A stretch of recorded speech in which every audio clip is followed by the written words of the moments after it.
Alright, it's me, video time. I'll post a link. I did post a video on the Ian Mendham channel for a change. It was a pretty good video, and I did it in high definition and tried editing. And yeah, it took an hour to upload the file. I mean, it was like a 500 megabytes, and you know, it was a dicey editing it, but it did edit. So I don't want to be doing that every day. Took a little while to render and all that crap. But anyway, it's kind of nice. I mean, the high definition. They don't really play very well on my computer, you know, in my Firefox browser. But you know, I might have too many things running and too much multitasking and all that crap. So, but anyway, you know, it is nice quality though when they play right. It's nice. But anyway, so I'll do that, you know, now and then, HD and such. So what do I want to talk about? Oh yeah, but the video was really good, I thought. You know, one of my better ones. And there's no comments on it. Like there's like, you know, 65 views or something. It wasn't HD'd yet, so maybe some people just clicked on it and said, oh, I'll wait till it renders. So maybe that's it. But anyway, I thought it was a really good video. I mean, content-wise. This discussion of words and perception and just how it is so simple, the traps.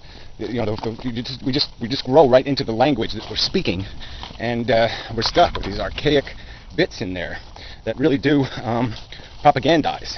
They say things about what we're doing and how we're living and what life means and all that crap in a very presumptive manner that is, I would argue, very inaccurate. I mean, it's very Pollyanna, or it's very opposite. You know, like the bads aren't as bad as the presumptions and the goods aren't as good. And I'm not going to sit there and say something stupid like everybody else and say, oh, it all averages out. No, I mean, I think there's definitely more Pollyanna than the opposite. Oh, damn prickers. It's going to rain on me, no doubt. Very hot. It's working. I'm all sweaty and shit. Well, but that's a whole other subject. Anyway, moving forward. Continuing. That's how let's put it. So anyway, yeah, so I've always complained about certain words. Spontaneous, I hate it. Random, okay? This damn physics professor, he was giving this lecture, and I saw it before, and I watched it again. And he kept saying, you know, about interfering with the photon. He kept saying, a random kick. You know, like if you try to observe it with a higher wavelength photon, that you'll end up giving it a random kick. Well, it's not a random kick, all right? It's just because we don't know where the kick will be. Doesn't make it random. I mean, it's just a perversion of the language, of the word. It's a very imprecise, sloppy use. It is not random, okay? It's a very specific kick. It's an unknown to us kick, all right? So say it right. Be precise. Be accurate. But he kept going through the whole lecture. Random. And there's nothing random about it. Damn it. So that's one of these words, right? Like spontaneous. If you really analyze things, there's no spontaneous, damn it. There is cause and effect. And like the Amazing Randy or something, you know, I got a few $1,000. Anybody who can prove the existence of spontaneous, I'll give you the prize of a few $1,000. We'll just leave it at that. A few $1,000. You know, maybe I can make a big, huge bounty. All right, go ahead and find it. Go take a picture of a spontaneous and show it to me. Because you ain't going to find one. It's a bullshit word. It's an archaic piece of crap language. And we should get it the hell out of our vocabulary. Or else we should make sure everybody knows what the word really means, which is me human dumb, me human no see, me human blind, me human sense is not good enough. It does not mean, oh, it came out of nowhere. So, yeah, so but it's in everything. It is all over the place. In everything we talk about, it's you know, every word is just covered in a context of ignorant bullshit and presumption, and it really does make it impossible to have a realistic perception because all your words are broken.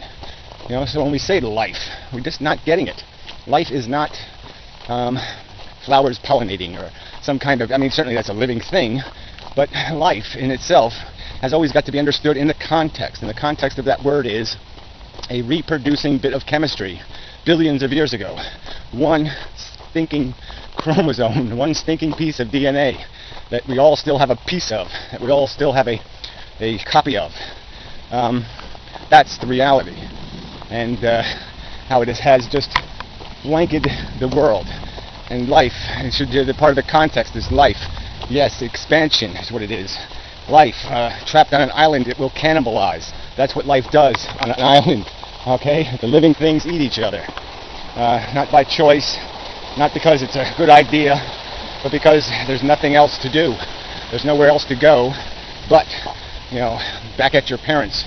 That's what you might have to make your meal out of, or vice versa. But anyway, and so that's life. Life is not pretty, fluffy, green word.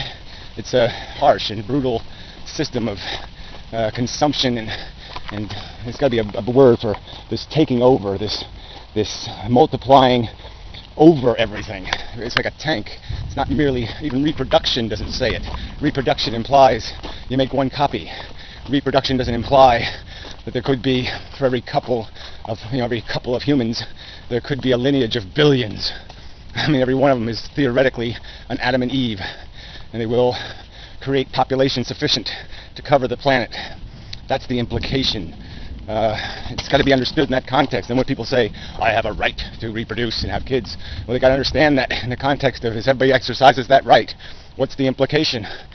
If you're not just replacing yourself, there's a number problem, there's a math problem that's going to whap you in the face. And I think certainly the human race is going to get whapped hard because we're already way overextended. So anyway, I mean, we got more bathroom than kitchen. We're turning this house into a place you wouldn't want to live, and you won't want to live in the future that we're heading for. So where else do I want to go with this? I think it's just interesting to start analyzing, dissecting the words we're using. Maybe there's no point in dissecting the concepts and the ideas until we start breaking down the words, until we can come up with things that mean something. Because people keep talking about how they talk about philosophy, and they'll talk about how they feel, like feeling and thinking are the same thing. Like there doesn't have to be a distinction or a qualification there. They're hugely different, gigantic contextual difference, and they come in through different mechanisms inside your makeup. Your thinking and your feeling are not the same brain. It's not the same functionality. It doesn't serve the same natural purpose, and our augmented high civilization, high intelligence purpose certainly is. There's very little similarity between what we can understand to be the truth and how we're going to feel about that truth. Let's see, where else can we go here? But yeah, this is really probably more important than I ever realized. I just sort of tripped over. I've been complaining about language a long time, but it just seems so obvious that we don't have the words. That's part of the problem with the conversation. It's broken. Words like free, only invented, only having meaning when you have confinement. All right? I mean, the word free only means something when you have a cell, when you have a jail cell, or you have something that binds, or you have a rope, or you have chains, or you have something negative. You have to have the negative. And free is only eliminating a binding, removing one. And that's the only context the word can have meaning in. There's no such thing as absolutely free. There's only free, circumstantially free, unbound. So the word has to be understood as equaling unbound. There's nothing else. There's no place. You can't take it off the ground. All you can do is get it from being underground. I don't know what's a good analogy. But yeah, the word doesn't have any ability to fly. It only has meaning in terms of liberating you from something oppressing you. It's unoppression. That's what the word means. Unsuppression. Unlimited is a tricky one too. It implies something that this can't be. I mean, the limitations are in every ounce of the universe has them. So it's just silly to even come up with a concept of that being a reality.